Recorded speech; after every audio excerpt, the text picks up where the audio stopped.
भोजपुरिया समाज के प्रणाम आदाब।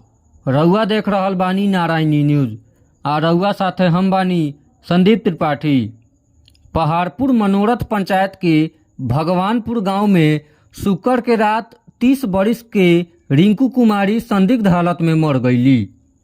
उनकर पति अमरेश कुमार अबही पुणे में काम करतारन।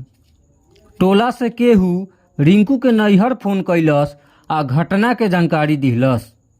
जानकारी भइला पर रिंकू के भाई राजेश कुमार भगवानपुर पहुंचलन।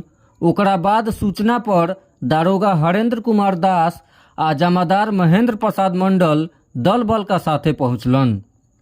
उ लोग जाते के साथ रिंकू के लाश अपना कब्जा में ले लिहलन आ पोस्टमार्टम खातिर SKMCH भेज दिहलन। रिंकू बड़ूराज थाना के इब्राहिमपुर पंचायत के बिरहिमा गांव के योगेंद्र प्रसाद कुशवाहा के बेटी रहली। उनकर बियाह 13 साल पहले भइल रहे।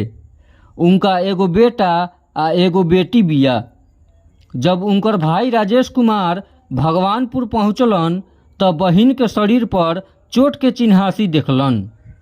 उ बहिन के जहर पिया के मार डाले के शक जतौलन। रिंकू के मुजफ्फरपुर इलाज करावे ले जाइल जात रहे तबले उ बीचे रास्ता में मर गईली। FSL के टीम घटनास्थल पर पहुंचल आ कुछ नमूना बिटोरलस। पुलिस के कहनाम बा कि FSL के जांच रिपोर्ट आ पोस्टमार्टम रिपोर्ट के आधार पर रिंकू कुमारी के मौत के खुलासा हो पाई। फिलहाल रिंकू का मुआला से बेटा बेटी के माथे से मतारी के आंचड़ा के छाव छीना गईल बा। ओने ससुराल के लोग घर छोड़ के फरार बा।